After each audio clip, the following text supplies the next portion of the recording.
Hello fellow gamers, I'm Christopher Chrisman of Retro Game Network, and coming up next, a look at last week's retro video game news on the RGN Files for the week ending Saturday, June 29, 2019. In the RGN Files this week, any retro video gamer will tell you about the battles of playing classic original equipment on modern technology. This is thanks to the lag, inferior quality, and the connectivity problems that occur between the RF and HDMI generations. Clone consoles do the trick for some gamers, however many of them don't care for emulation-based clone devices as they may cause a variety of imperfections. Last year, Eon Gaming released a GameCube adapter that allowed you to connect the system to modern TVs while increasing the visuals on current HDMI-based televisions.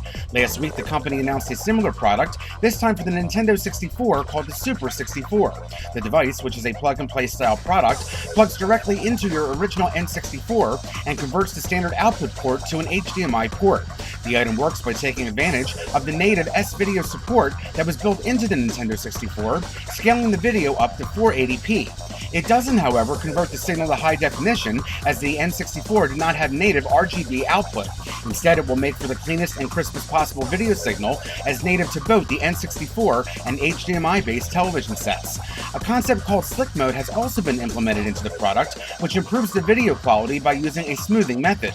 It doesn't require any additional power source or console modification, and according to the company, the Super 64 will not generate any lag. It should be noted, however, that the device is only compatible with North American video signals and will not work on Nintendo 64 consoles from other regions. The Super 64 is now available for pre-order via Castlemania Games and costs just under $150. Eon Gaming expects to begin shipping the devices on July 22nd of this year.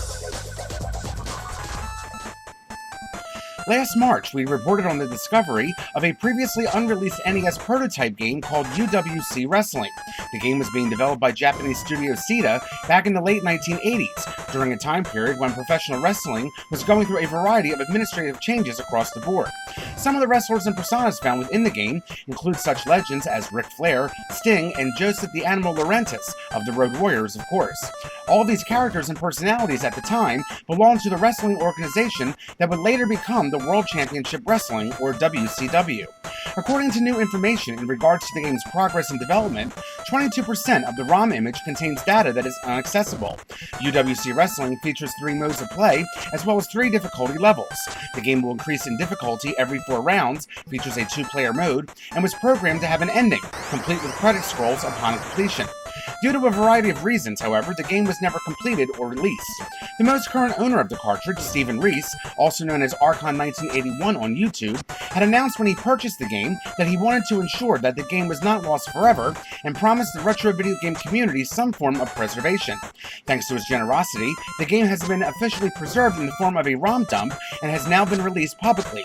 The ROM image is being hosted by Hidden Palace, with the dump being provided by Frank Cafaldi of the Video Game History Foundation. The ROM will run on your choice of NES emulation programs, and it is unknown how the game reacts when using actual Nintendo hardware by means of a flash cartridge or other methods. Last Friday, Nintendo released Super Mario Maker 2 for the Switch platform, the sequel to the successful Wii U and 3DS title that was released back in 2015.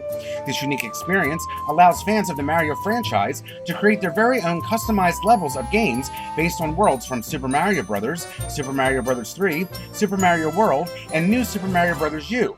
And thanks to this recent sequel, Super Mario 3D World has also been added to the mix. Not only are you able to create your own levels, but you can also post them online to allow friends and strangers to try out your creations. The updated Switch sequel introduces a variety of new local and online multiplayer modes. In the co-op mode, for example, up to 2 players can create stages simultaneously. The game also includes a brand new single-player story mode, which follows Mario as he tries to rebuild Princess Peach's castle. In this mode, the player must travel through over 100 courses in order to collect enough coins to rebuild the castle. Other characters will also offer players additional tasks to complete throughout the mode.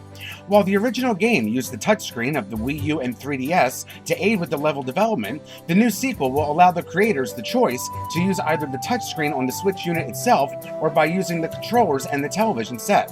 While the Switch does not come with a stylus by default, any standard one will work. At one point, the Big N was offering pre-order bundles that included a special Mario Maker design stylus. However, it is unknown at this time if these will eventually be sold separately. separately. Super Mario Maker 2 is now available for purchase online via the Nintendo eShop or in physical cartridge media at most brick-and-mortar stores, and the game sells for just under $60.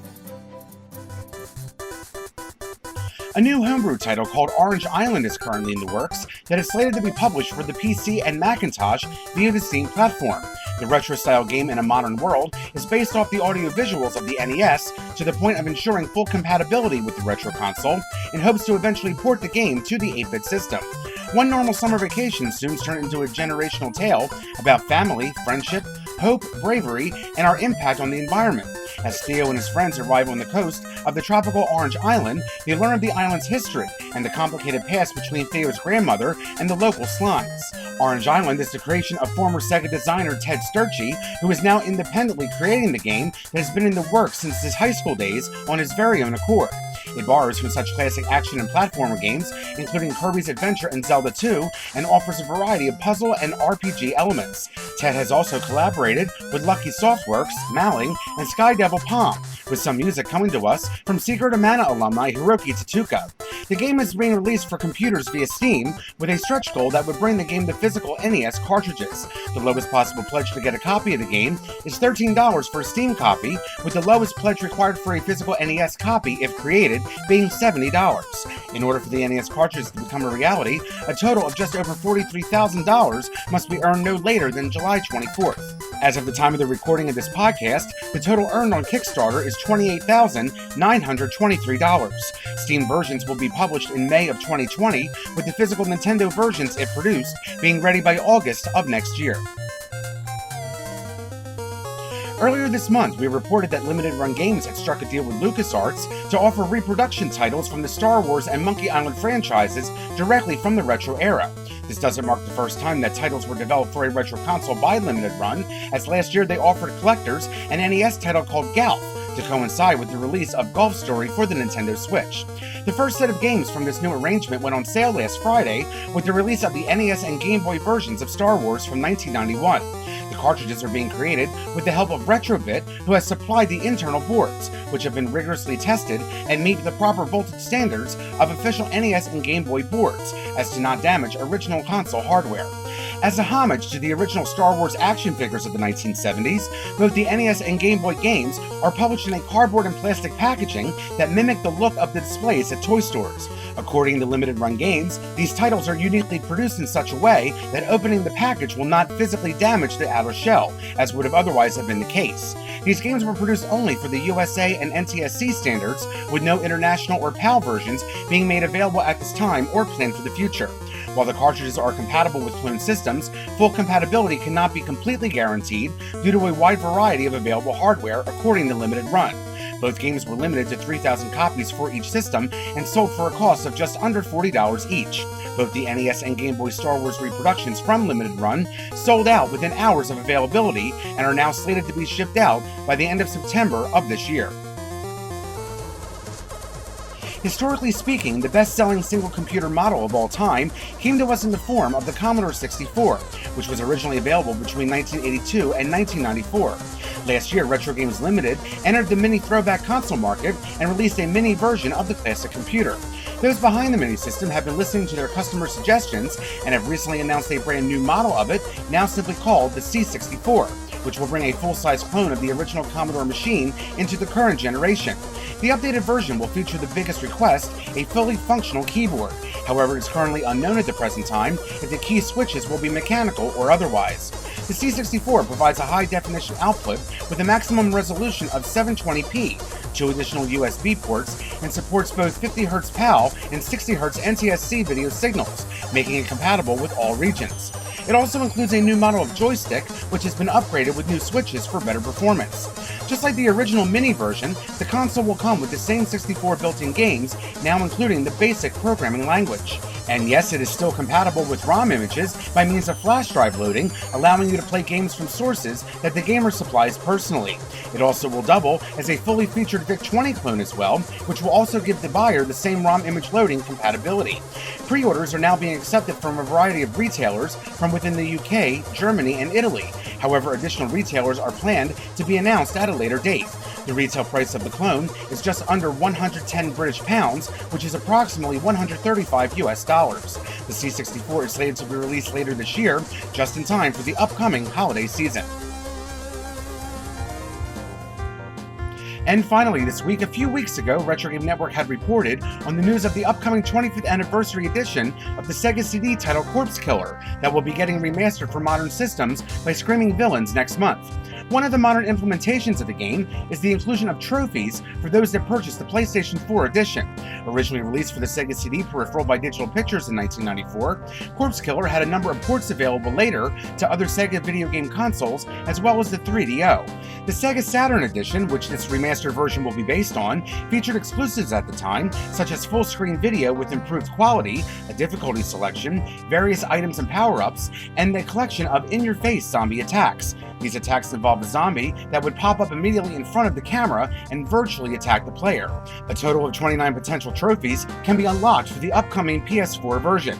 Some of these are earned when you rescue specific individuals, such as Fleming, Duffy, and Hellman, other ones when you complete gates and villages, and additional ones when you finish secret quests. There are also trophies that can be earned when in-game items are purchased. However, fear not, as the game does not involve microtransactions. These extras are offered by using a new in-game currency system, which we will elaborate on as we get closer to the game's official release.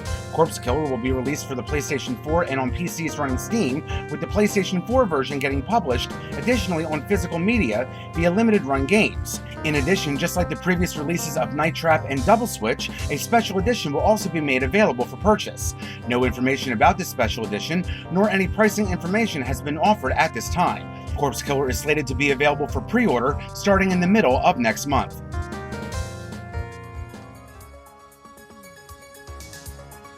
That's it for this week's edition of the RGN Files. For those listening on BGM on FM, please stay tuned. There'll be more music coming up shortly. And don't forget to check us out on our social media outlets on Facebook, Instagram, and YouTube at Retro Game Network, and on Twitter and Twitch at RetroGameNet. For complete details of any of this week's stories, visit RetroGameNetwork.com. For the RGN Files, I'm Christopher Chrisman. This week's news stories provided by the following: Castlemania Games, Dual Shockers, Game Tyrant, Gizmodo, Greg Diner, Hidden Palace, Kevin Hanley of Kahan Games, Limited Run Games, Nintendo, Pocket Lint, Retro Games Limited, Screaming Villains.